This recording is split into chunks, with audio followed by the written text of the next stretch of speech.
with a big question mark with Lola, thinking that he might just be the weakest link. But I personally feel that, you know, he needs that time to really start maturing. He is going to have a bit of a slow start because he doesn't have as much experience playing with the playing on the professional stage compared to a lot of these players. Like even Panda had more screen time than Lola when he was on Orange Esports. Yeah, I definitely agree. But as of yet, let's take a look at the drafts. His first pick is going to be up on Team SMG, and Zorn is going to be playing from the Team SMG side. But at the same time, here's going to be a little bit of an added fun fact, because I've heard rumors that when Zorn was playing for HAQ, when they were playing in C Games, there was a lot of communication noise. And what I mean by communication noise is like there's too many shot callers in the team during at that time. And for SMG, we know Zyme Senpai to be that particular person. So will this be an issue for Team SMG? Well, here's the thing. Zyme Senpai used to play into the roamer position, considered when he made that transition, considered one of the best roamers in the league at this point of time, and also considered one of the most stable mid laners prior to that, right? So I think Zyme Senpai has an idea of how Zorn is going to be incorporated into the team. But the real question is who is going to make that final call? That is going to be a very, very interesting one. But I'm curious to see how Box is going to be able to adapt to SMG, right? When it comes to his jungling role potential, we know him back in the days with Suhas, where he's very, very on point with his retribution. He kind of reminds me of how Chibi is from Homeboys. And they have this rivalry where they're always stealing objectives. Who's the better clutch, I would say, retry player, and it feels like this actually fits into his SMG's playstyle a little bit more, where they're robots, they're calculated, they want everything to be top-notch perfect, and hopefully this is gonna gel, where Zorn is a little bit more spontaneous, chaotic. I would say spontaneous. Okay, fair enough. I feel like spontaneous makes a lot more sense because I don't know whether he communicates the plays or not sometimes. Okay. But we'll see in the mic check at the end of this game. Right now, the drafts are looking relatively good here. Team SMG banning out the Wanwan as well as Fanny. Team HAQ getting rid of the Akai as well as the Valentina. All very understandable. It's all about those first picks and what you have on the table. Now, if we're talking about what's on the table left still, Faramis. Team SMG, you thinking about it? About picking him up? I think Faramis would actually suit SMG's playstyle, just because of how Faramis is not the traditional mage kind of playstyle. It's very similar to, it's close to a roamer tank playstyle rather than the traditional playstyle, where you can see like he's always in your face, trying to set up kind of plays. This kind of fits Zyme Senpai's playstyle a little bit more. And to pair it with Zorn, we have two very, very annoying mid laners. But when it comes to magic damage output, that's going to be a little bit lacking compared to rest. So, well, don't worry. I mean, when you're playing Farmers, you're depending on the rest of your team to kind of like pump out and compensate for the damage, right? Team SMG get rid of another priority pick, Masha. Team HAQ, on the other hand, are they going to let it through? Are they not going to let it through? Big but if they ban it, what slides in? Julian? I mean, yeah, Julian, but like when you compare Julian to something along the lines of like Valentina, Masha, Wanwan, it's like there's a huge difference in power scale. Ling kind of opens up as well. Box is very comfortable in the hero. We haven't seen Box play Ling too often. For a very, very long time. It's been a while. It has been quite some time. But it was one of his debut matches during Season 7 as well, so... And that's also true. Natalia gets banned out here, a Zorn special. But then again, there is quite a number of Zorn specials still available. Let's see what Team SMG. Are they going to take the Farmist, yay or nay? Is James on the idea of the Farmist hype train or not? I think he should. It's either that or Yves, or they could consider Cho for a flex pick, considering that recently, even though Cho has been nerfed here and there, we did see a popular pick coming in regular seasons as well, where Cho has been doing a lot of wonders, especially in the earlier game series as well, where HAQ was able to pick it. But it seems like you are right. It is going to be the Faramis hype train. Yep, they are learning. Team SMG is picking it up fast here. I don't know whether Zyme Senpai or Zorn is going to be playing it, but let's see what Team HAQ have to say about it first. This is... I'm curious to see what Team HAQ has installed. Beatrix is still open as well. This is pretty much RRG's opening pick.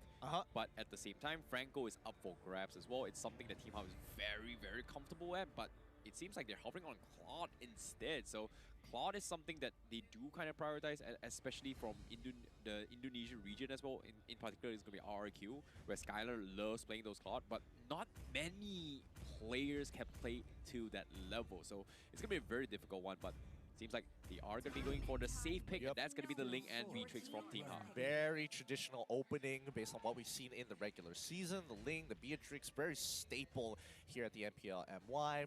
Nothing too surprising there. Now, here's where it does get interesting, though. Team SMG, how are they going to respond to this, right? Because now you see Assassin, okay, you see the Marksman in the gold lane, fair enough. What is the matchups going to be for both Box as well as Sasa here? What is Sasa comfortable? He can play Popo and Koopa, he can play the Claude if he wanted to, a lot of Clint recently, but then when you're up against the Ling, that's when it becomes not too fun when you're playing like an immobile style of gold laner. I think the Clint is actually not too bad from Sasa, especially if you want to take advantage of mobility and taking advantage of the counter, right? We've seen Panda kind of bring this to the table with Team HAQ, and it actually worked in their favor. So I wouldn't be surprised, but at the same time, Claude is going to be picked up from Sasa, 27% win rate, and it shows, right? It's a very, very difficult marksman to play, but if you scale to the later stage of the game, your wave clear is just immense, but at the same time can easily be countered with Winds of Nature, with the Trunken, etc., etc. But I'm a little bit curious here, what is Sasa going to be building? Is it going to be a Vengeance Claude, or is it going to be Aegis or something else? Nah, he's probably just going to go like Sprint and run it down. Fair enough. You have a Cult Altar. We've seen this combination many, many times before. If somebody is scared to go in, the Cult Altar is that last bit of that last inch, that last yard to give you that boost that you need to get to the very end, to that finish line. But the Paquito as a flex pick, I'm totally fine with. Team HAQ, on the other hand, they're going to respond with the Atlas, a way to kind of buy time for the rest of the team, and more importantly, so an engage or a re-engage tool, depending on how you look at it. Yeah, this is going to be a very difficult one for SMG, especially for Zorn as well. He's known for his very aggressive nature of tauntings when it comes to a tank role. And when it comes to this kind of play styles, we haven't seen enough tanks that can actually go on par with an Atlas when it comes to build-up, when it comes to setups. Franco is great, but that's a one-man pick-off potential.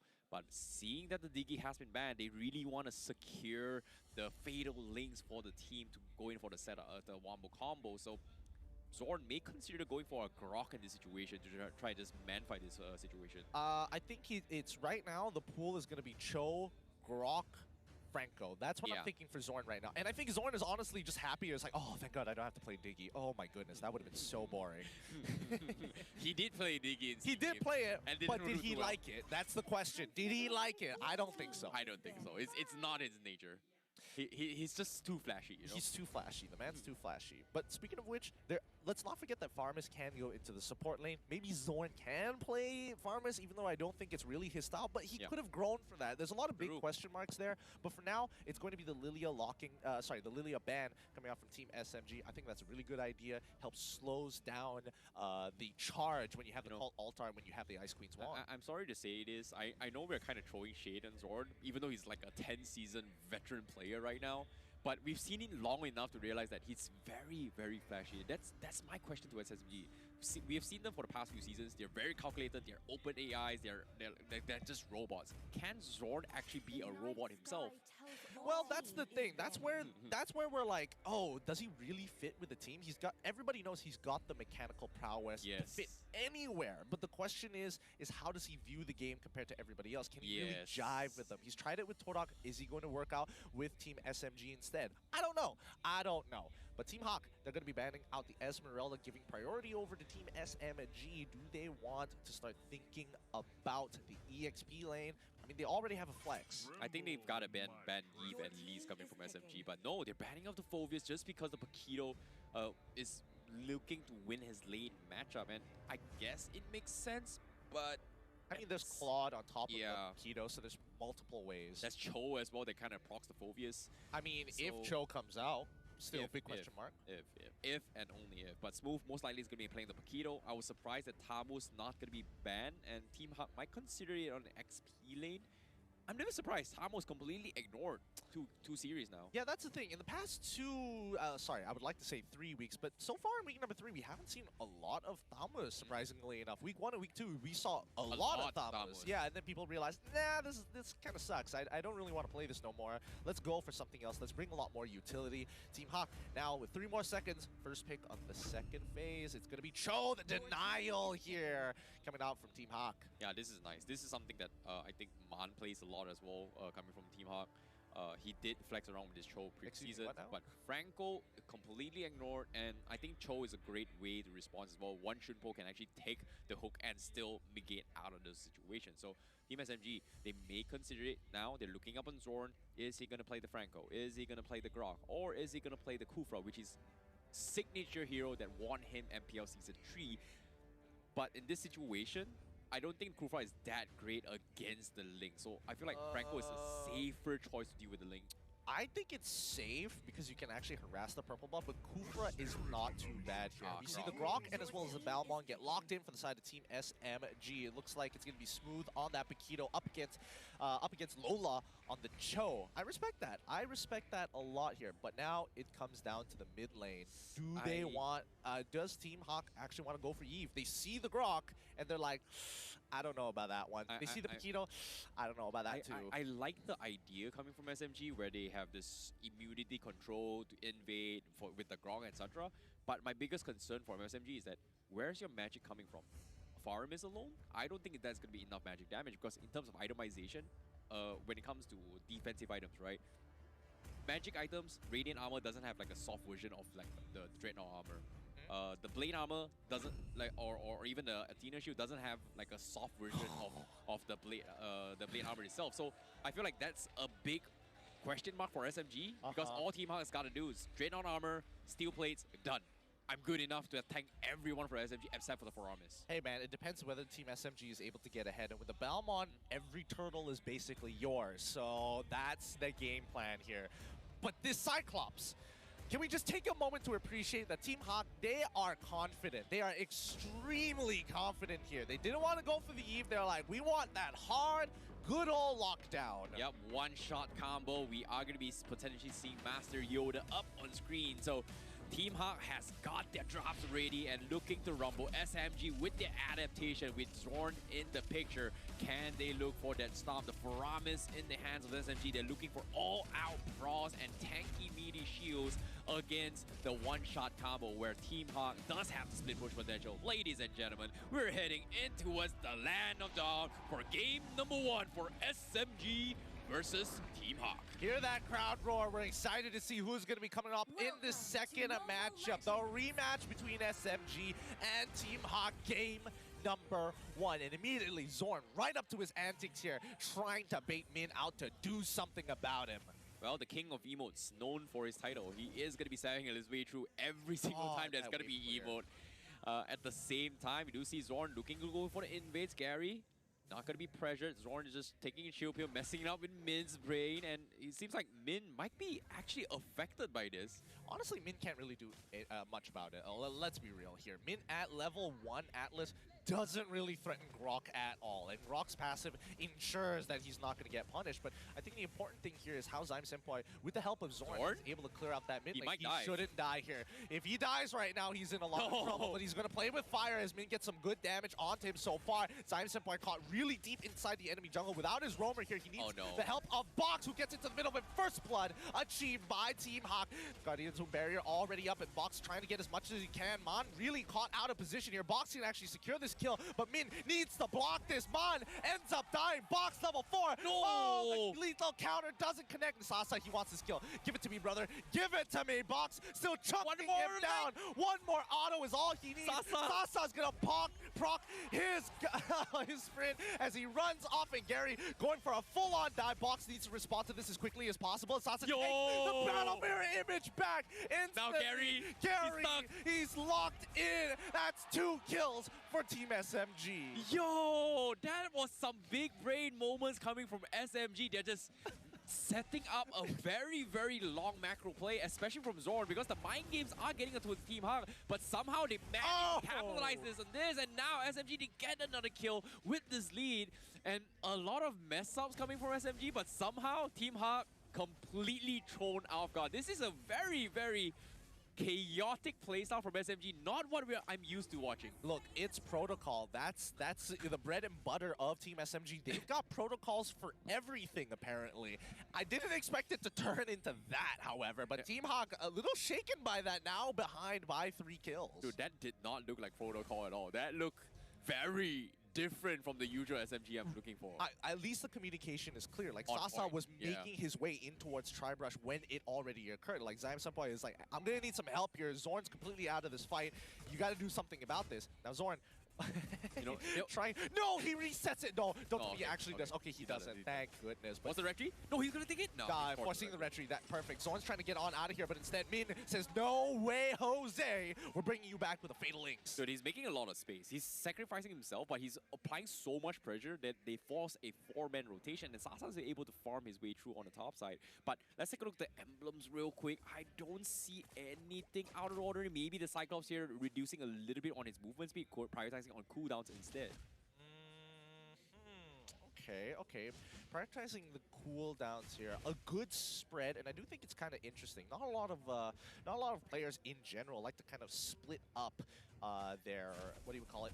What are they called again? Oh, the sub-emblems. And most of the time, like, we saw it from Stormy initially, and now we're seeing some diversification. But right now, Smooth getting absolutely smacked around by Lola and Gary. Double K. Oh, the single KO strike should be enough to keep him alive here. Smooth keeps his cool as Zorn creates space. Panda gets a free kill as the rest of Team SMG look to farm the rest of it. Sasa comes in with a blazing duet. Panda now in some trouble. Wesker is not enough as the Fatal Links pulls back Min under the turret. Box able to finish them off. It's more than enough. The dive is successful, and Man is forced to watch as top tier 1 will slowly crumble. This is huge for SMG. Like, usually we do expect SMG to play it safe. They want to get kills and just get like a winning trade in this regards. But what's very interesting is that Zorn is actually throwing his body for the sake of making space. And what I mean by that is that he's taking advantage of his emblem, which is going to be to pull yourself together, where he's capitalizing so much space to allow SMG to get free farms, especially up for Sasa as well as Box. And this is actually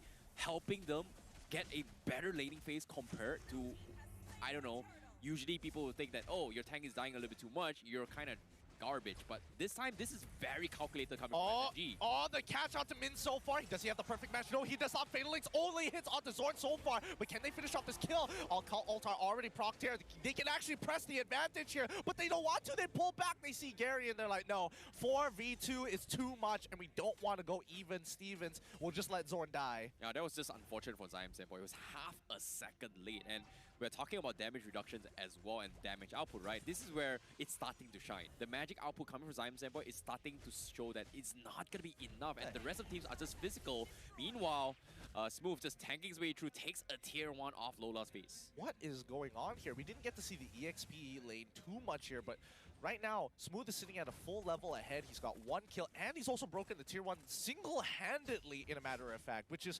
rather surprising. We don't get to see that too often here in the EXP lane, but Smooth, he's making some money moves. Lola, he's probably going to get kicked here. No, he doesn't have the right angle here, and neither does he have the kick either, so I think that's fine. Team HAQ, they back up, but Team SMG very clearly in the lead. You know, this is what I'm talking about. Smooth, one of the strongest XP laners that every single player out there has got to respect, and this is him showing his dominance right here and then. Now, they're looking for the invades. Gary is going to be forced to maybe concede the purple buff because the rest of SMG is here, but Lola, he gets pulled from the wall, and that's a scary position to be in. Fortunately for him, he is a choke, so it's going to be A-okay. Here comes the kick. He's not going to be able to chain the way of the dragon for now, but they do force the lethal counter from SMG. Yeah, throughout this entire time, Team HAQ have been sending 2 of their members, especially Min, up onto Beatrix's side to help her out to crack open the tier 1. So now they're evening up the gold a little bit more, but unfortunately, the attention has been shifted on taking away purple buffs. Gary is going to have a lot less impact when he doesn't have, when he has a lot less energy. Yeah, that's the one downside about Ling, right? Ling has gotten a stage where it's very similar to Fanny. No purple buff, can't do anything in that regards. But now, Turtle's gonna be up for grabs. Zorn looking for the sacrificial plays again. Fatal Links has been baited out. He's all by himself, but he still has the wall charge. He's still buying so much time. But seems like the Cult Altar is still going to be held on from the side of Zion Senpai as Team HAQ still looking for a catch rotation. Smooth looking for the 1 punch, but Box, he finds Panda. And this is not looking good for him because he's not going to be able to escape this if he gets caught. But fortunately for him, it's going to be A-okay. Min did not want to waste his flicker for it. He doesn't have the Fatal Links either, but now they're setting up a potential dive here up on the bottom side of the map. Smooth in position, sees Lola, he's like, nope, don't want to get kicked anytime soon. And now Team SMG going to diverge. They don't want to do this dive anymore. 3 members is not going to be enough, and they notice that Ling is on the top side of the map. Yeah, Ling, Team HAQ has no choice but to go for the split push potential. And on top of that, Gary doesn't have the purple buff. It's just not worth taking a team fight at all. And because of that, he is going to be in a little bit of trouble. And SMG, they know he needs his purple buff. They're already set up. Gary gets pulled to half HP, but they want to force a fight. Fatal Link comes in, Team HAQ. They're caught off guard, but the counter altar keeps them alive. And here comes Sasa with the big blazing win. And on top of it all, Gary is going to be dropped down pretty low. Panda reverse sweeps the fight, but that was a very, very scuffed fight. Oh my goodness, they ended up they unfortunately didn't end up trading as much as they would like to, but those two kills coming in, those two essentially kills for the side of Team SMG, so very worth it. They get Min, they get Lola, they also get an objective. Did they deny the purple buff? I didn't exactly see there, but it was a very big opportunity for this to be severely worse for Team HAQ. This is going to be very, very difficult. But like I said as well, the counter altar is a big, big threat in the hands of SMG. And Team HAQ, they don't really have a lot of response to do with it. And currently, Zorn does scout out two members. He knows. He's just mocking them. And no, Team HAQ, they can do nothing about this Grok. Yeah, they really can't. And as unfortunate as it seems right now, with a 4.7k gold lead, it looks like they understand how Zorn wants to play, and Team SMG have set up protocols for that too. So it's looking really, really good for Team SMG. Zorn looking to zone Gary once again. He's got the purple buff, but the Lord is going to be the objectives coming from SMG. And currently, SMG, they are just not in a position because from the back lines, Lola dives the tier 1. He gets chunked by the tier 1, and that is not helping him at all. Move Min gonna be pulled back, and the rest of SMG is gonna be completely swarming and diving on Team HAQ, and they have to sound their retreat as the rest of them goes back. Move! He makes a last attempt, gives a free kill for Panda. That's gonna be Panda getting a little bit more economy, but they lose Lord control. Oh, they tried. I mean, honestly, Smooth tried, and I can understand that he thought he might have enough damage with the Lord falling into the hands of Team SMG right now. Team HAQ, unfortunately, don't get too much of a gold swing onto their side with a 4.6k gold lead so far for Team SMG. They are looking for an inhibitor, and that might guarantee them checkmate. Look at the gold ranking! Yeah, because Sasa is just topping the charts alongside with Box. Panda doesn't even stand a chance, but Panda is only up here because he got the kill against Smooth. But aside from that, he would be so much lower than this. Yeah, so far the Cult Altar has been used very defensively for the side of Team SMG. Whenever they expect the Fatal Links to happen, Cult Altar gets dropped as soon as you see it. Smooth, just taking his time, focusing more on just overall housekeeping on the side lanes. And as of yet, with the Lord going to be pushing down from the bottom side, Zorn is going to be opening up the map. He's looking to go set up for a couple plays, but as of this, he's going to delay the Lord a little bit, but he mistimed the timing a little bit. So that's going to be the Lord going to be finished off. But meanwhile, Lola is going to get pulled back. He might die to this, and he actually will. Yep. And that is going to be SMG getting a freebie on the XP later. Nice catch coming in for the side of Team SMG. They had just enough damage, but Zyme Senpai with the pull with the Shadow Stampede really nicely yoinks him maximum distance will allow Sasa to build up his Art of Thievery stacks real fast. And now, can they get any more than this? With Lord down and no Lord empowered minions left, Team HAQ now play defensively. Let's see if Team SMG is still able to crack open an inhibitor. They're looking for the engagement, and Zorn holding us strong to the power of nature. Three members caught in the Fatal Links, but the Cult Altar keeps them alive. They get the inhibitor. Zorn's trying to get out with the wild charge, ends up dying. They miss out 2 members here, but Team SMG, they don't mind. They're taking the purple buff as well as an inhibitor. On the opposite side, Gary sees this happening, takes their purple buff too. The invades upon counter invades. Yeah, that was a very, very deep dive coming from Zorn and Smooth. And on top of it all, and that's what I mean by caught out timings, right? If you pop it in the wrong time, even though you're getting caught off together, the moment you're dead, you are going to be silenced for a period of time where you're not going to be able to do too much. So that's going to put them in a disadvantage, especially when they're so deep into his enemy territories. And because of this play, Team HAQ, they're able to bounce back and get a couple of farms across the map. Well, I mean, they are able to get a couple of objectives, but overall, the score is looking still in Team SMG's favor. Like, Gary's going for the 1v1 against Smooth here, but it's not going to force Gary to use his ult just yet. He knows better. He needs his ult for later. Let's look at the Lord push advantage. 12k tower damage, 2.9 EXP earned, but only 1.2 gold earned, and it swung back almost immediately as Team HAQ was able to press their advantage against Team SMG. Yeah, that was... I'm pretty sure the calculation is going to be a little bit more higher if they did not lose so many heroes from SMG.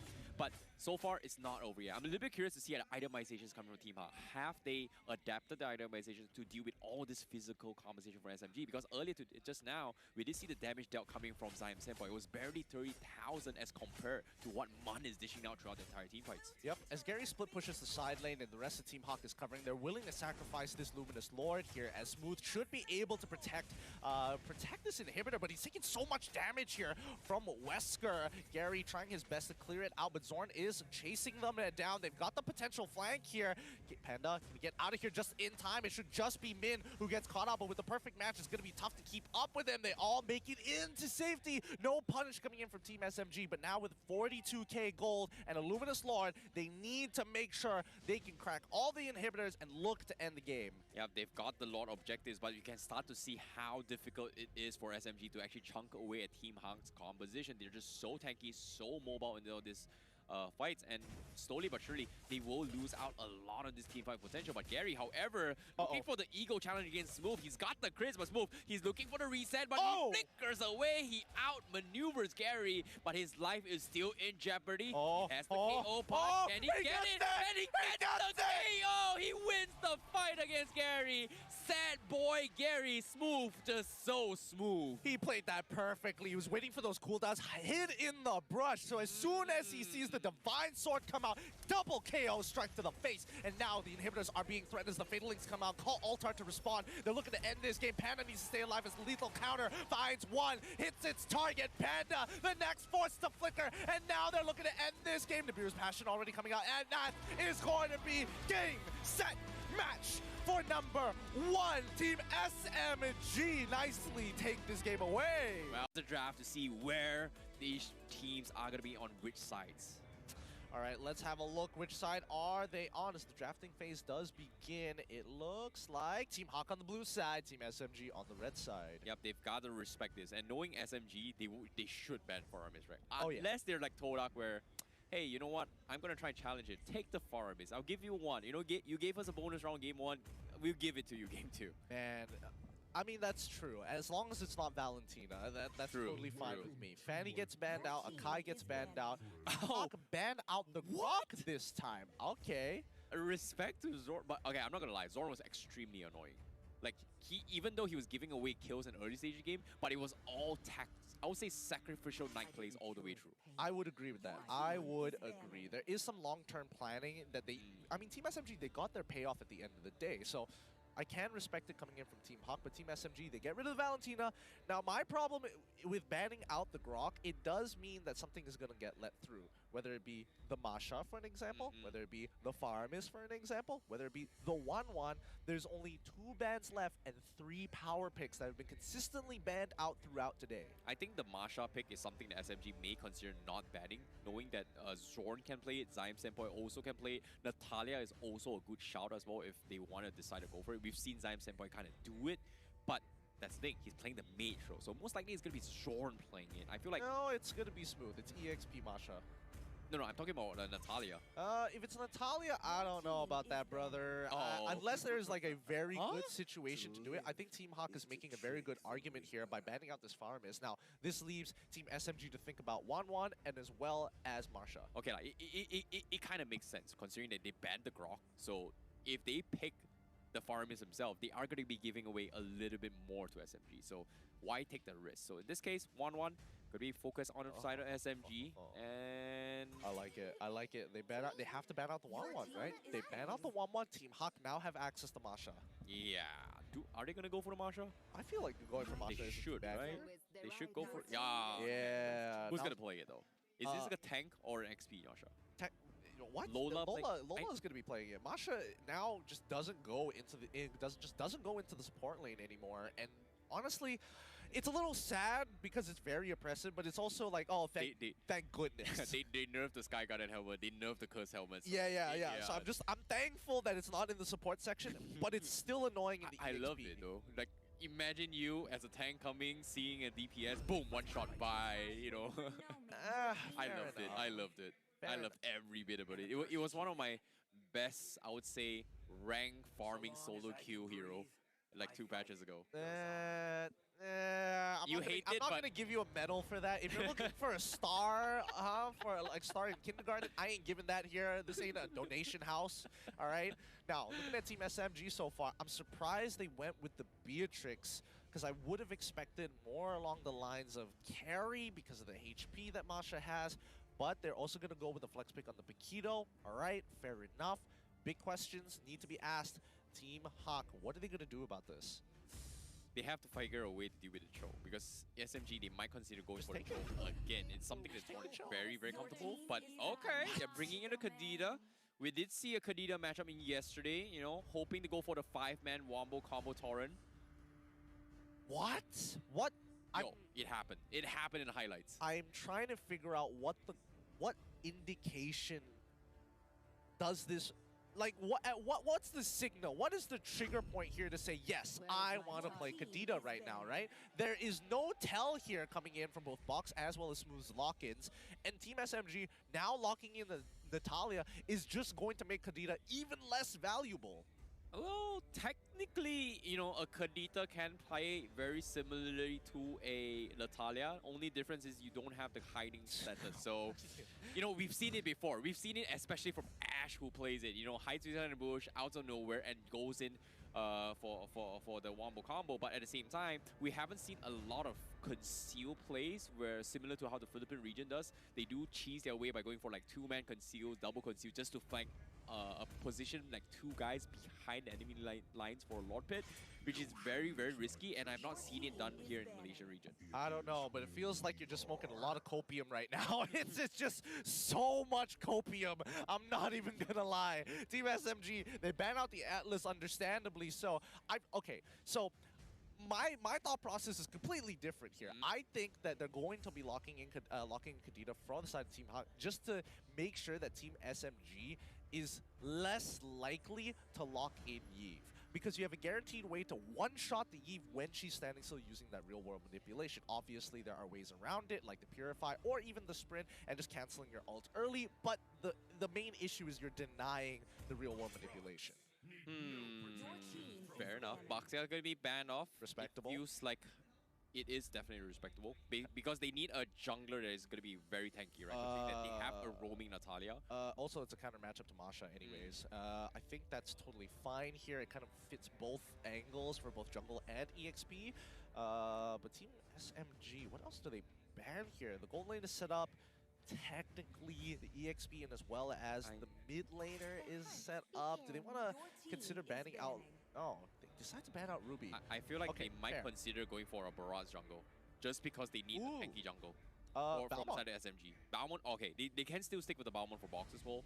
I think Balmond is fine. If Team HAQ decides to ban the Balmond, and I don't think a Balmond is much of a threat against a Kadita as well as a Masha, so I don't know, maybe it comes down to objectives, and it comes down to execution as well. Natalia is great for chunking down, going for the lead counter to set up. I mean, that's the thing, right? Okay. I mean, that's the thing, right? We're seeing Zorn playing on this Natalia. He is feeding that information. If they play for neutral objectives, they're naturally going to get ahead. And their biggest quote-unquote problem is going to be when you see Lola on Masha have 2 items, Sky Guardian's helmet plus his Twilight armor, and he's just basically one-shotting Sasa in the backline. So I think that's their only real consideration here for Team SMG. After looking at Team HAQ banning out the Balmond, they're going to be locking in something really, really safe, the Kagura. Yeah, Zyme Senpai is very, very comfortable with that. I'm surprised the Yve completely ignored for him, but it makes a lot of sense. They need a one-shot burst rather than a prolonged fight. This is a pick-off comp coming from SMG, and they are still holding Box's hero to the last dot. So I really like if they go for the Barrage pickup here, but at the same time, they can still flex the Paquito into as a jungle role. If Team HAQ overthinks this, and hopefully they will, and maybe SMG is going to be able to capitalize in the final pick, but for Team HAQ, how are they going to set up this Kadita? Because this is a one-shot combo with both the Kadita and the Masha. When it comes to tank roles, how do they deal with Zorn? Do they mirror it with a Hilda? Do they mirror it with, I don't know, a Cho if they want to. I mean, the fact that Ruby got banned off the side of Team SMG, I can respect that. Rafaelia is the they are going to go for Hilda. But Alucard gets locked in for the side of Team HAQ. And this is great because right now the only quote-unquote person who can actually push him back is going to be Paquito. Nobody else on the side of Team SMG can actually do that. They basically get one shot, right? Yeah, I like the recent buff from Alucard as well. It's super underrated and is really strong in the jungle role as well as the XP lane. And the amount of damage he brings to the table once he hits... what now? Yeah. In the EXP lane? Yes. Once he hits his level 6, he does hit a lot of damage, which is very surprising. I was caught off guard a couple of times in ranked games. It's true. It's weird. It's just very weird now. The copium, I can smell the copium from all the way over here. I don't know about that one, but let's see maybe in this game. We'll keep an eye out for level 8. And I think the Thamus finally getting picked after so long towards today as well as yesterday. We're going to see, oh, Box is going to go on the Thamus. Huh. Yep, jungle Thamus makes a lot of sense. I was hoping a Barrage, but Thamus still very viable based on these current conditions. They need two very strong frontliners. And that's going to be the case coming from SMG, and I'm looking forward to see how Team HAQ plays as well on the Alucard, because this is going to be game number 2. SMG, 1 game ahead. They have time and room to experiment, but Team HAQ, they have no time at all. They've got to do or die right here if they want to secure the points to maintain the top seed points in the brackets. Let's not forget that Hilda is also part of that lineup. This is a really interesting lineup coming up from a Team HAQ with a composition looking to snowball out of control, and hopefully is going to be so much of an avalanche that Team SMG won't be able to hold them back with their own scaling. It's about time. It's about patience. Let's see whose composition is going to be sitting on top here. Is it going to be 2-0 for Team SMG, or are we going to game number 3 for Team HAQ? Let's find out. Yep, ladies and gentlemen, this is going to be game number 2. Team HAQ, they are gonna be in a very difficult spot. Min looking to play the invade strategy, very similar to how the Franco as well as Jawhead, and seems like everyone in SMG just completely ignoring him because apparently Box is gonna be on the red side, and this time he is going to completely zone him out. Min does have the sustains to work his way through. Likewise, coming from the bottom side, we do Z Zorn also harassing the Alucard, but Min is doing a little bit more damage than expected. He's going to force out the sprint and also deny the win. Oh, that's so sad. He denies him one camp. Panda, unfortunately, takes a pretty bad trade against Sasa, which does enable Zorn to start farming for information here, right? He's looking for any opportunity to either influence these lanes, but Min continuously being annoying, and Box has to decide, yep, he can't afford to get this stolen away here, as now Zyme Senpai gets into the muddle in the mix. Zorn is nearby. They want to execute it, and Zorn is like, nope, I'm taking the kill. Okay, thanks, bye. Okay, thanks, bye. Indeed, SMG, they understand they have the better advantage because knowing that the Hilda is always going to be up on the map screen, you are going to be able to tell where and when he is. Whereas Natalia, it's going to be a little bit different. It's hard to spot where the Natalia may or may not be, especially when they're trying to mirror each other when it comes to jungle invades. Yeah, that was a very bold move from Panda, and he only did it because he... Oh, Zorn immediately gets on top of him. He doesn't use the execute just yet, but Min is tailing him as Sasa is trying to get as much damage as possible. Zorn can't seem to get out here because he only has execute. The regenerate protects him from one auto attack, but cannot dash away in time. Sasa, unfortunately, taking full brunt of the damage as Min is just tanking his way through. This will commence a potential dive here. Does Mon want to do it? Is he going to hop on over the Ocean Oddity? He's going to try for it. Ocean Oddity doesn't touch. Breath of the Ocean also doesn't touch. No, he's dead. He's dead. Image. Min wants it. Give him the darn kill already. No, he's alive? There we go. Minions settle it, but Mana spent too much time and allows Zyme Senpai and Zorn to punish the mid laner. Okay, I think it was definitely worth it here. Sasa bought a lot of time for that kill, so I think it's not the end of the world, but he did the best of what he was in his previous situation. Yep, I mean, it's unfortunate, but hey, that's part of the game here. However, I will say that Zorn is opting to go for an interesting build set here with only 1 point in movement speed. Most people will go for 2 points, but instead, he wants to hurt a little bit more. Yeah, that's something that I think a lot of people do kind of just remove 1 point just because it gives a little bit more in terms of value. But hold that thought for now because Gary is going to get caught off, and that is a big slap coming from SMG, and Zorn gets another one. That's going to be 2 times. Mon died 2 times in a row. Uh-oh. And that is huge for Zorn because the king of emotes is back. He is back. He's been saving his execute for that one very big moment. But let's cut back. Zyme Senpai actually making a really good play. Min actually chasing Zorn. Wow, he's going to chase him down. Unfortunately, it's Zyme Senpai of all people. And with the yin-yang overturn tells him, nope, get out of here. Not interested. A little bit of an error coming from Min when it comes to hero targeting. He auto-attacked his passive on Zyme Senpai. You hate to see that moment, but a little bit of error, but at the same time, at least he tried. Sasa, however, showing himself a little bit too early, and that is going to be Min trying to go for the fight, but Sasa is going to die to his life, maybe. Oh no, he flickers out, he survives. The rough wave he forces the rough waves, and Man now going to be caught out of position, and Sasa like a crazy madman. No way, they trade 2 for 2. He ends up dying. It's going to be box up against Gary. Gary is up by 1 level as he's been power farming this whole time. What a bait coming out from Sasa, walking out first to take the damage to allow his team to do the rest. Good movement so far, but now they need to start playing catch up. Yo, Sasa is just really on point with his position. Even though he's died a couple times, he's not died in vain. He always sets it up for the team to go in for the trades. However, this turtle is going to be very important for SMG because Team HAQ, they cannot afford to mess up the combo, and Zorn is still trying to find a target towards Gary or maybe even Panda in the back lines because now he's going to be good die. Yep, they've initiated and they already find 1 kill. Alucard unfortunately dies in the middle of that burst, but now Hilda finds the trade on towards Box's side. Smooth, did he get it? Yes, he did! Smooth finds it out. Panda has to pay the price. With Turtle already gotten 2 members down, Min tries his best to look for some kind of retaliation, but it's too late. The damage has been done.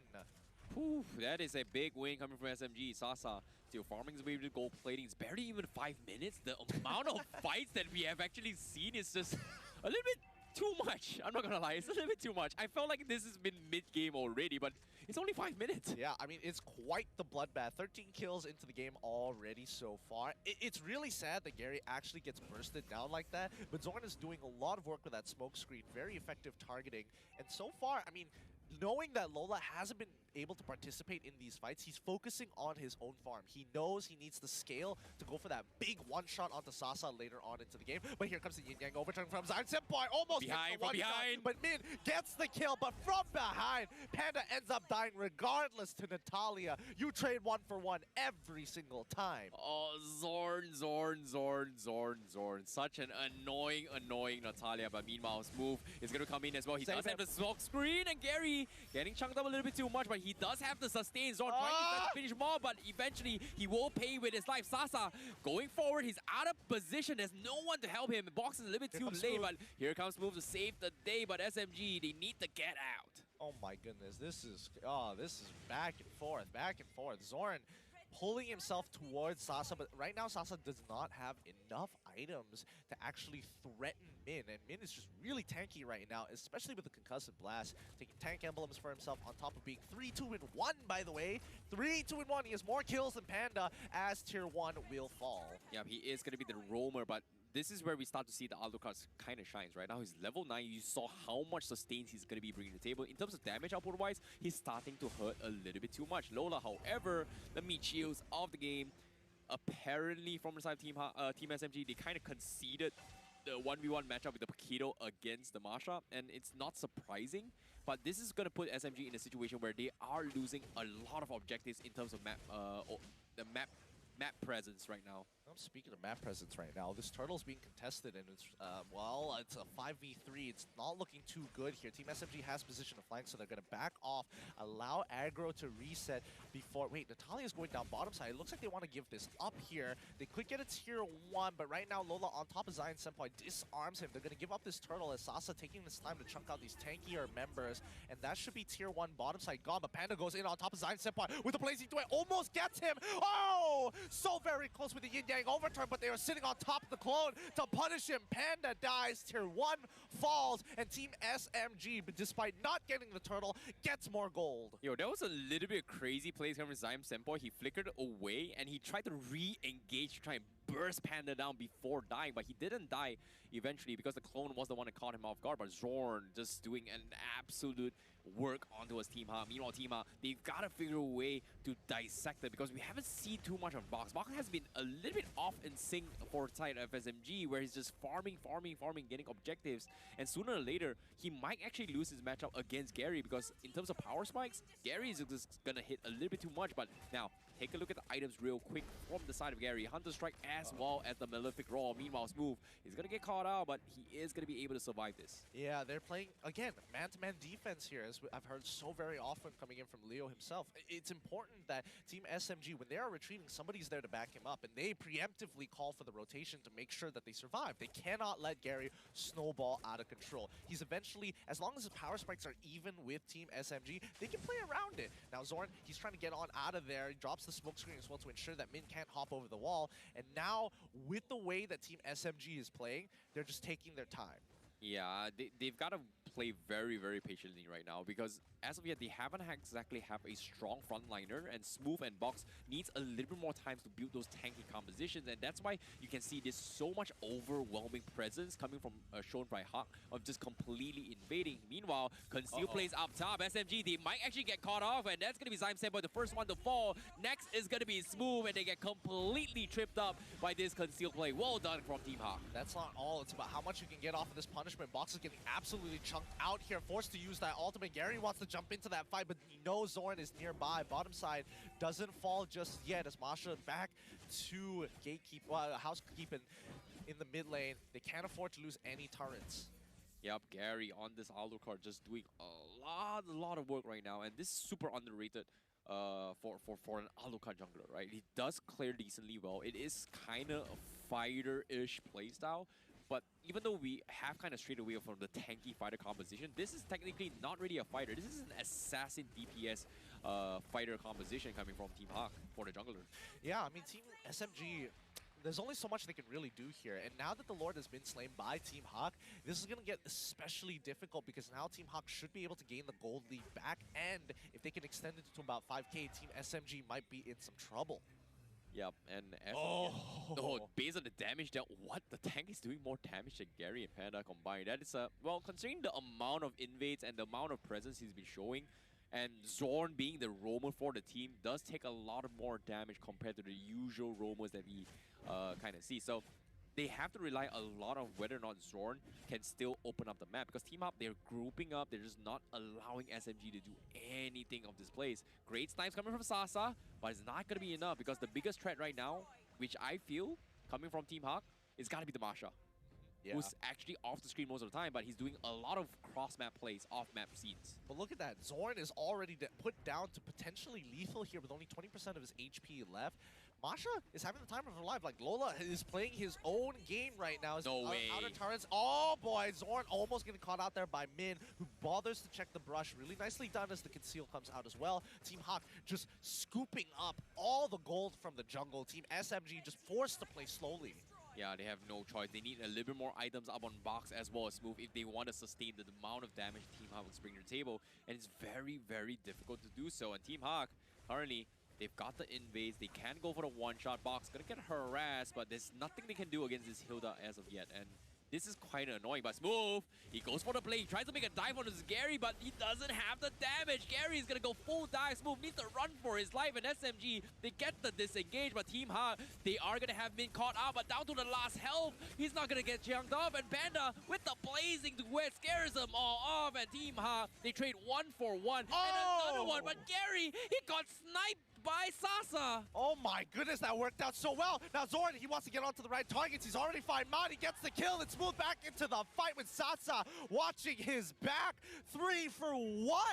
How did that go so wrong for Team HAQ? Oh my goodness, Sasa pulled the biggest snipe of his life because those off angles coming from him completely threw HAQ off guard because they should not have lost that fight. But with that precision coming from Sasa, Woo! That was pretty much the key winning moment for SMG, I'm not gonna lie. Yep, and that's going to be the Winds of Nature being purchased by Sasa. That means that if he gets hit by the Thunderclap, he's not going to care too much. I mean, look at that. He already has the Twilight Armor as well as Sky Guardian's Heaven coming in from Lola. He has more than enough HP to really hurt a squishy marksman right now. But considering how everything went, Inhibitor turrets still up, outer turrets are gone. Team SMG somehow wins that trade. Team HAQ have to be a little more careful here. Yeah, I like how Panda is opting to go a little bit more defensive. He's got the Brute Force Blast Plate and potentially going for a value steel bolt. Most likely it's going to be either a Blade Armor or maybe even a Dominance Ice for him, because that's a little bit less damage, a little bit overkill in terms of tanky, but it makes sense considering that he needs to tank Sasa's burst. So that's something that he may consider getting a little bit more. But as of yet, Team HAQ, once again, they've got control of the Lord Pit, and Team SMG, they're looking for the fight. Sasa already in position from afar. Zorn also going to be the backlines, trying to take a jab onto us potentially Man or Panda, but they are still baiting this out coming from SMG. Zorn has the flank though, and this is an important moment here for Team SMG. They just have to bait out the ultimates and then look to re-engage after they take out Gary. It's getting close. Are they going to pull the trigger box? He does see where Lola is going to be. He's popping his ultimate. He wants to get into the middle of that fight to steal this away. 50-50. No! They get hit by the breath of the ocean. A killing spree coming out for Zorn, but a shutdown is more than enough. The entire backline is gone, and Team HAQ win the 50-50. Oh, you hate to see it. The Lord Stomp on top of it all. Zorn was trying to get the silence off towards Man. He got the job done, but the Lord Stomp completely threw them off guard. Now Sasa left alone, gets completely sworn, and the fans of Team HAQ going absolutely crazy for game number 2 against SMG. What a turnaround. We are going to be tying this series to game number 3. Oh, woo! He's been hungry for that second championship title and also making it towards the M series. So hopefully this might be his chance for SMG, because they're doing pretty okay. But game 3 is where they need to secure them some points if they want to make it into the upper brackets by the end of the regular season. And that's ideal. Having 2 lives in the upper brackets is always a good shout out. With Team SMG now on the blue side once again, Team HAQ on the red side. So far, it feels like it's been blue side favorite for today. Yeah, I definitely agree. But at the same time, Team HAQ, they did ban off a very, very interesting composition, right? They banned off the Archive, they brought off the Grok, which is something that Zorn is very, very comfortable at. They forced the Natalia play coming for SMG, even though this is something that I think a lot of us kind of knew that it is within his hero pool in terms of pocket strategies. And even in the SEA Games as well, it didn't exactly do too well so far with when he plays on Natalia, and I don't exactly know why. It just feels weird. Well, I don't know. I mean, to be fair, Natalia is good at taking out squishies. Did Zorn do his job? Absolutely. He was able to take out the right squishy targets. He was cleaning out messes that were already being set, and anybody who was low enough, he would look to execute them straight away. I would say that the overall draft did struggle a little bit, especially when your win condition is solely based on your backline being able to do enough and eventually scaling towards that later stage of the game, which Team HAQ did not let that happen. They continued to be oppressive throughout that game. And now when we're seeing the bans of Valentina, the HAQ from Team HAQ, we are seeing the 1-1, the Masha, as well as the Fanny being banned out for the side of Team SMG. Faramis is wide open. Yeah, I think they are going to just stick with the Faramis pickup from the get-go. Team HAQ, they definitely had the better hand in terms of just getting the Masha for themselves, but this time they're hovering onto us, banning off the Natalia instead. But seems like they are going to straight up ban the Grog. They're just going to put Zorn in a spot. You know, remember how we used to say that there are some specific players where they can only play a certain set of heroes, and I feel like this might be a disrespect, but at the same time, he just wants to put Zorn in a spot. So is it worth it though? I mean, it's Faramis. They lost their game because of Faramis. They won their game because of the Faramis. But Team HAQ, they don't care. They're gonna this time. They're gonna bring the artillery mage here with Yevon as well as Claude being the picks, first 2 picks of Team HAQ's first rotation. Team SMG. Again, are they going to go with the Paquito style of flex pick to say we want to cancel you out, but we also don't want to guarantee you a matchup in the EXP lane or not? That's the thing, right? When we talk about game number 1 from the side of SMG, I was concerned about magical damage, and I was right. I would say Zymsam was struggling in terms of damage output, but they ran with a composition where it's full physical, full tanky, they sustained their way through, but eventually in the final fight against Team HAQ for game number 1, they still kind of lost a little bit. They won the game, but it wasn't a very, very convincing composition. So I feel like Team HAQ, they still want to force them into towards a mage composition, but I don't know, it seems like they may not, but it seems like Atlas as well as the Beatrix will be hovered down from the side of SMG, knowing that Team HAQ loves playing that Atlas. But it seems like Team HAQ just don't care in general, because what can they do against the Farmist, right? I mean, at the end of the day, they could look to actually go for Diggy if they want to. It does counter the Atlas as well, just for that hard disengage. But for now, I think they should go for the Diggy. They should go for the Diggy. Because RSG, they played it really well with the Diggy. They threw Toda off guard. Because of, I would say, Toda picked the Archive as well, Yuzhong, right? This one, we have a fatal link, which needs a time journey or a purify to get out of sticky situations. We've got a Cult Altar, which gives you like an AoE second life. At least a time journey gets you out of sticky positions, prevents you from being pulled by the Faramist, gives you an additional shield from the entire team. But seems like, yes, they finally take the Diggy. Very, very nice. Yep, now with anti-CC, that's going to make it really difficult for Team SMT to just get in deep on towards Team HAQ's side. And with strong AoE damage coming in from both Yevon as well as Claude, all right, so far, Team HAQ's composition is shaping up pretty well. Yeah, and currently SMG is in a situation where they no longer have the ability to go in for those kind of wombo combos, right? They need to find a way to bait out the time journey, so they probably need to use a disposable time ultimate before setting up for the time journey, and I don't know there is a lot of heroes with low cooldowns that can actually most of the time bait out the time journey, but Team SMG, they have to pick someone that can also scale when it comes to chasing potential. Karina isn't too bad if they want to play it like how RG played it from the side of SMG. But we haven't seen Box play Karina for a long time. I'm sure he plays Karina, but I want to see him play it. We'll see whether he gets his hands on it this time round. Team HAQ, on the other hand, ban out the Balmond, very understandable. They want to make sure they can actually contest for these neutral objectives rather than just let it go for free most of the time. But Team SMG, when they're looking at Team HAQ's composition, yes, they have the mid, they have the support, they have their gold laner, they could look to punish the EXP laner or the jungler this time.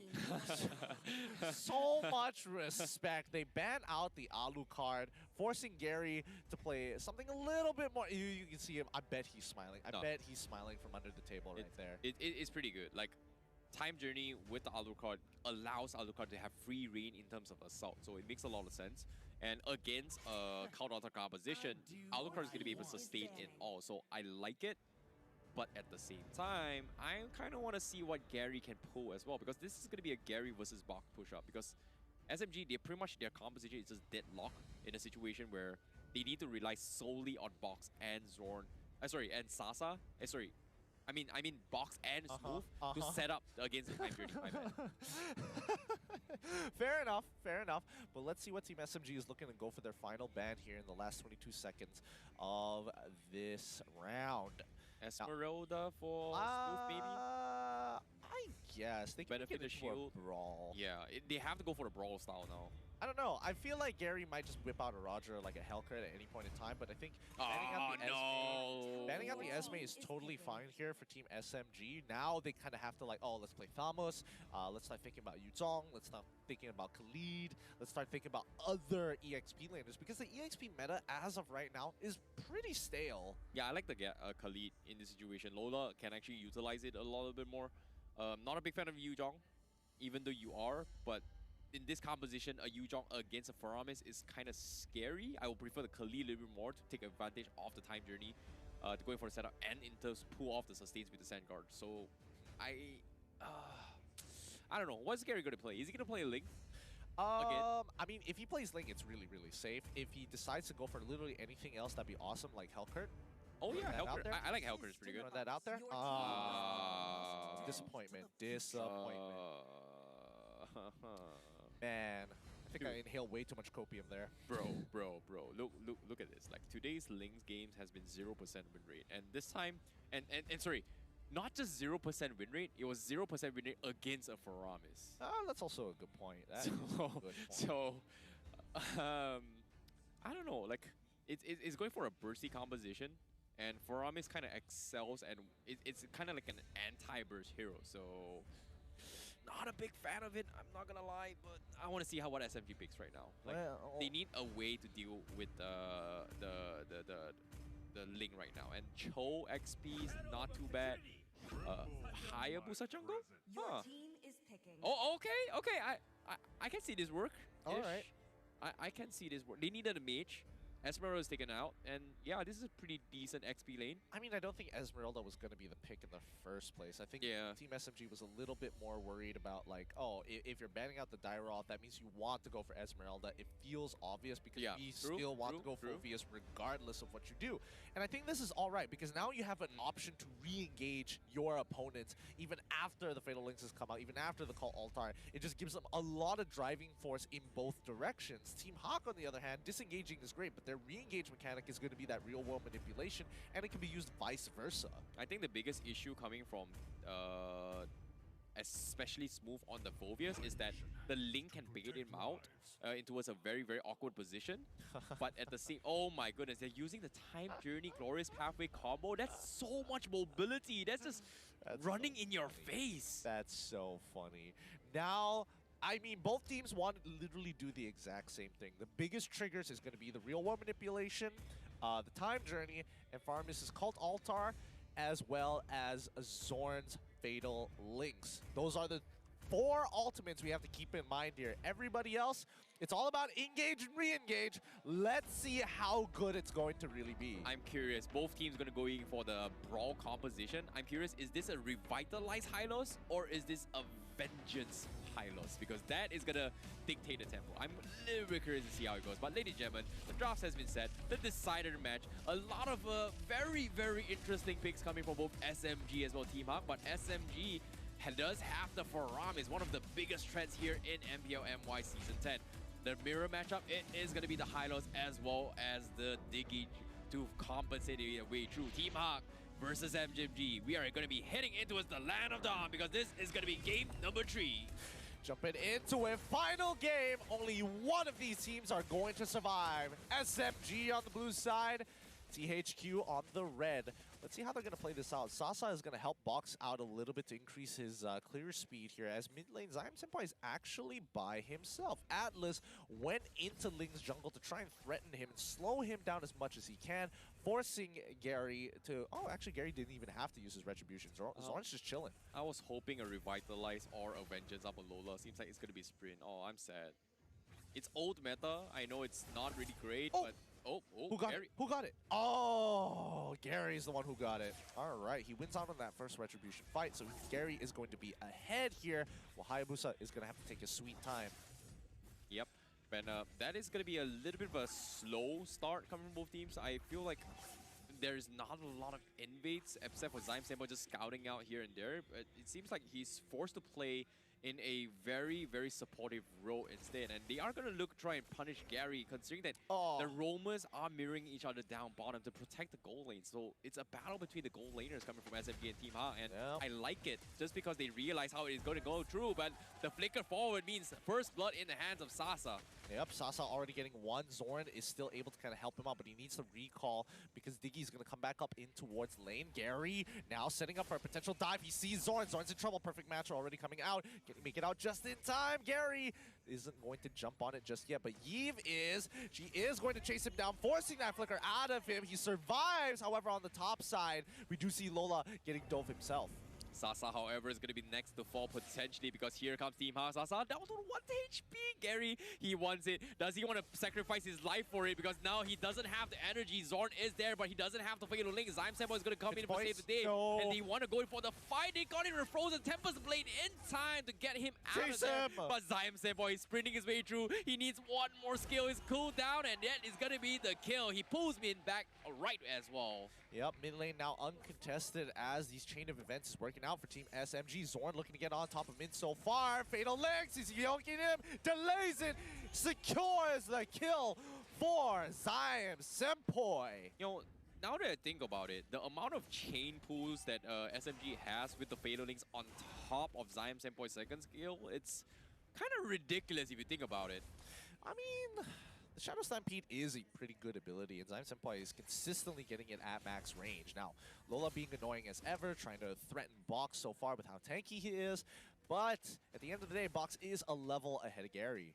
Yeah, and currently, in terms of XP as well as economy, TM and SMG, when they give this kind of lead, they are going to snowball their way through, right? And the biggest win condition coming from Team HAQ is to make sure that Panda doesn't die, because eventually, into the latest game, in terms of brawl fights, Boxman needs those massive items, and they're trying to win out as much as they can. Sasa, unfortunately for him, he died once. He got a kill.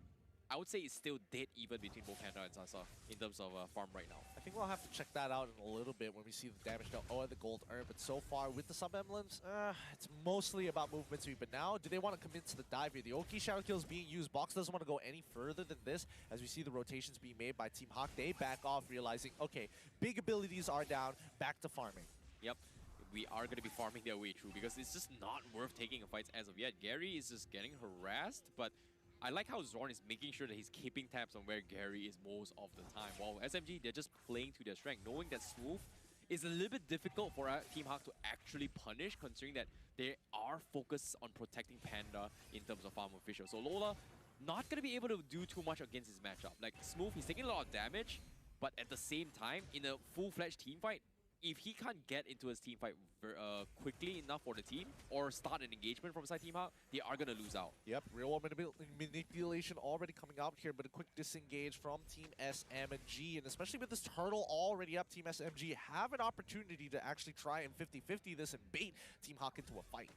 Yeah, SMG, as of yet, I think they've got the tools to do this. Like, Team HAQ, they're not in position to do anything. They're calling in Lola from the top, but it's going to take a little bit while. Time Journey comes in, baits out the Fatal Links, but at the same time, Zyme Senpai is going to get pulled off. He does have the counter altar. He buys a little bit more time. SMG goes in for the reset, but Tempest Blade is going to be good enough to fight him off. Box trying to get a couple of pieces here and there, but the flame shot from afar. Smooth snipes Diggy his way through, and now Smooth is finally joining the party, and they are going to try and turn the tides against Team HAQ. However, Sasa is nowhere to be found, but Panda will try and reap away at SMG's greed. Oh, Zorn, he's still in trouble here. He's trying to think, he's trying to juke it out. Perfect match, nicely done. Zorn is going to try and get out of here, forcing Gary to bring him under the turret. Gary, no energy to go even further. They trade Smooth for two members of Team HAQ again. They're just profiting off of these trades. Yeah, that was a very, very close fight for SMG, considering how low Zyme Senpai was trying to way through. If he did not pop his counter altar in time, that might have been it for SMG, and Team HAQ might have gotten a huge, huge lead right there. And as of yet, I feel like Gary is in a situation where he needs to start split pushing rather than joining team fights. Well, I think team fights are still doable. I mean, that's kind of what both of their comps want to do. They want to kind of slowly bait each other out and use the real manipulation just like this. But the glorious pathway ensures that they can't run away too fast. Fatal Links pulls back with Lola, but he does not care whatsoever. He's too big with the help of Min to save the day. They crack open mid tier 1. Well, as soon as I say that, I jinx myself. Panda, who's the big blazing duet. And alongside the glorious pathway with the slows, it actually helps Panda get into position to go in for the chase, and it's helping them. And currently, Gary in a very, very awkward position. He's looking for the challenge. He might actually die to this. No, he's going to be fine. Yep. So far, Gary's doing really, really well, winning out on these retribution fights time and time again. He's going to get both purple buffs here.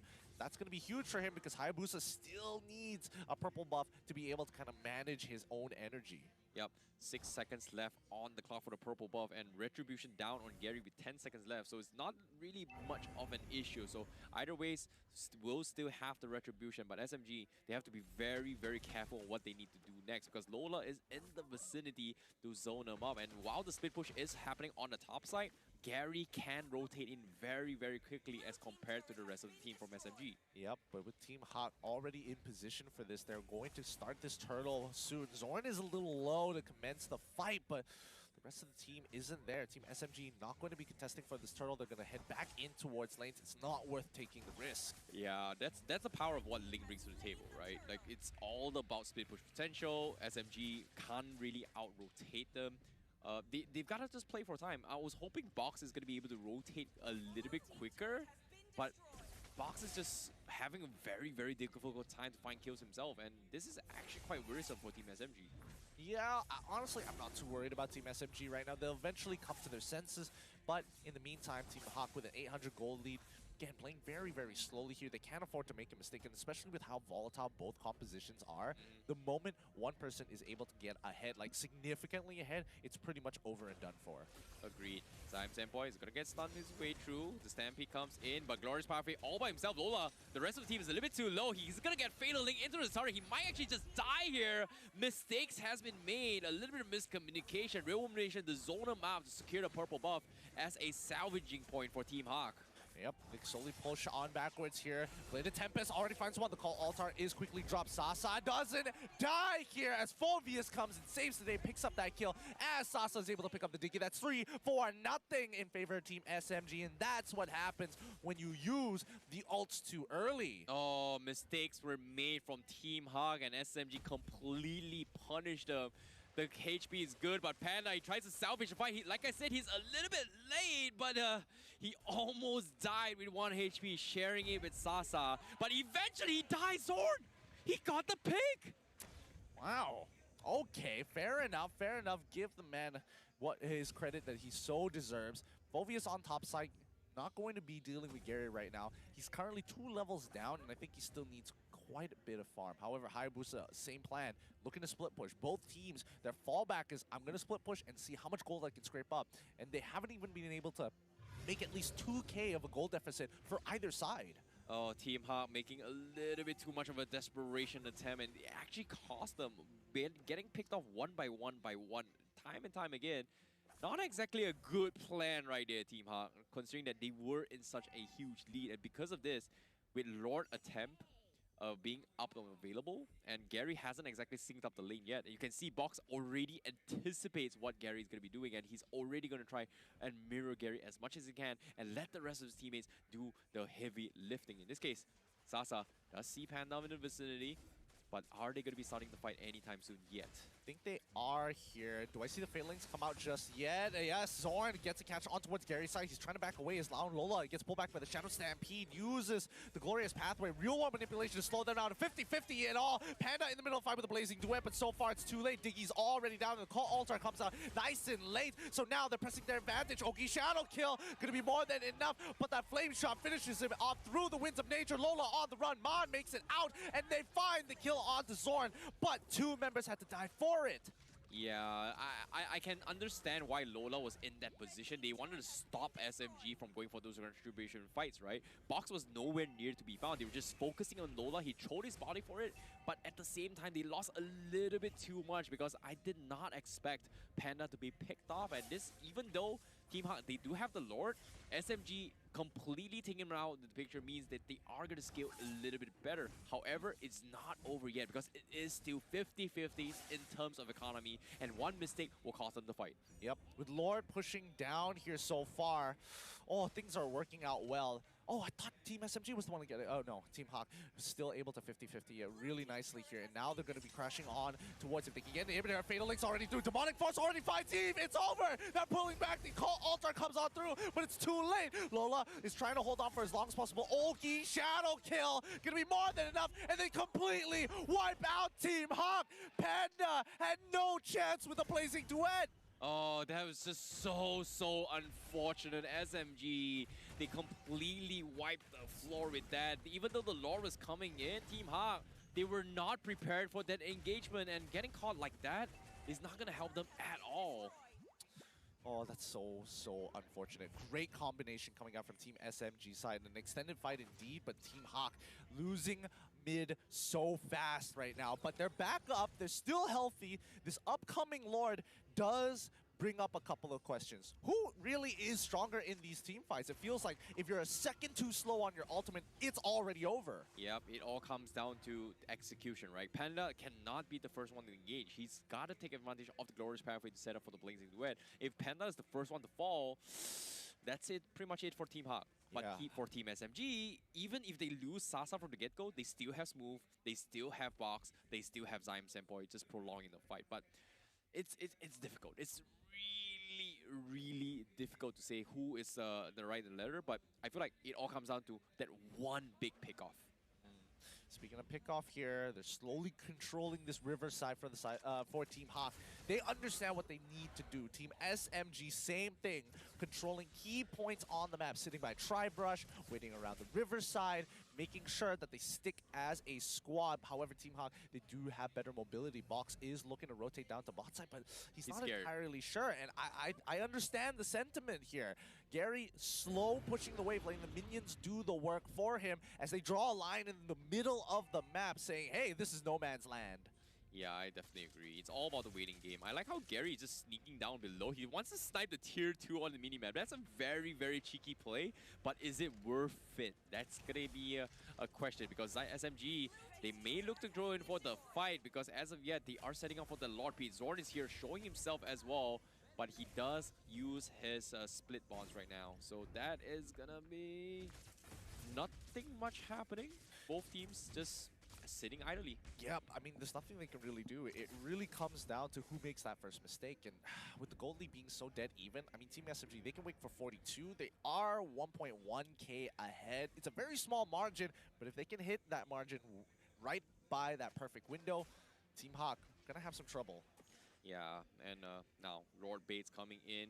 Creep Wave's gonna be pushing down on the bottom side. Team HAQ, it's gonna scare SMG a little bit. Box is gonna be showing himself to clear the minions down bottom, but Gary is just sitting still very, very patiently and looking to go for a potential purple buff steal. But now Box already in position, and he's gonna try and secure his purple buff before they force a fight. But Team HAQ, they have to concede Lord control just because of how Gary doesn't have the purple buff yet. Yeah, he needs that purple buff here. Gary's gonna just hover around this. Oh, so he does. far. He does have. He does have it now, but Min, he is making sure that he is creeping up and slowly gaining more and more space with those auto alarm bombs. The 50-50 comes through. Real one manipulation already down. It's going to be falling into the hands of Team HAQ. Smooth trying his best to cancel it, but it's a little too late. He gives up his life, and it is done. Team SMG miss the window, and now Team HAQ have that ever so slight lead. Yeah, Box was a little bit late to join the party as well. He couldn't exactly get in position with the Retribution. On top of all, the Cult Altar was in the vicinity. I think he was chunked out, and that's the reason why he wasn't able to go for the Retribution. Well, that's the thing. It's very, very difficult. He might have mistimed it. Yeah, most likely he's going to be mistimed it. He's on cooldown. But from Team HAQ's side, I'm surprised they're able to draw out that fight in their favor just because of how Smooth is caught out in position with the Demonic Force. It just shows the power of real world manipulation. Using it as a zoning tool, you walk into it, instantly you get stunned. That could be the difference maker in these Lord fights. Now, Team SMG taking defensive positions. As we look at the items so far, they're getting close to their full builds. Now, they should be losing their outer turrets here, but Gary immediately takes advantage of this Demonic Force not being used just yet, but the Tempest of Blades already used. He ends up dying.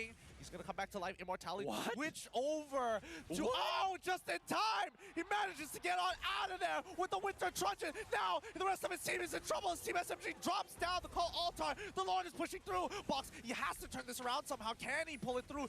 Zorn in the middle of Lola's face, but Lola's so very tanky. Fatal links to ensure that one of them won't survive. Killing spree for Box. Yo, can I take a moment to appreciate what Gary just did there? He had the immortality, he died, he sold it, bought the Winter Truncheon, used it, bought enough time, and still got out of it. So, I've never seen this happen before and escape. People have done it before, but they eventually still die. But for him to pull that off, that's gotta be clutch value right there. Truly clutch value. I mean, this game is quite the stalemate as we get in towards the ultra late game stages. Team SMG filling up, getting full items to their carries. Team HAQ, on the other hand, now getting access to their buff. This was not the situation. 19-8 so far, and yet here we are, Team HAQ, looking with the structural advantage.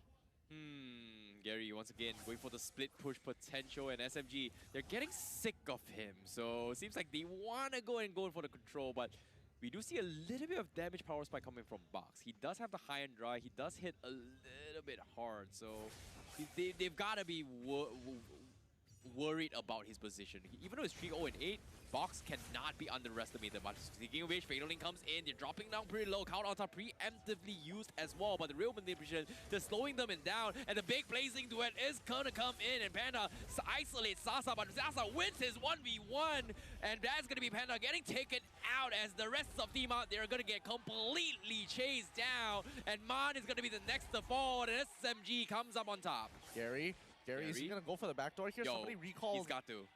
Somebody recall. He's gonna try for it. He's gonna absolutely try for it. He's got the minion sword. It's trying to stop him as soon as possible. But can Hayabusa make it there in time? Gary, he's gonna go for the backdoor here. They've got to kill him. They've got to kill him. Lynx is gonna buy that time. It's too late.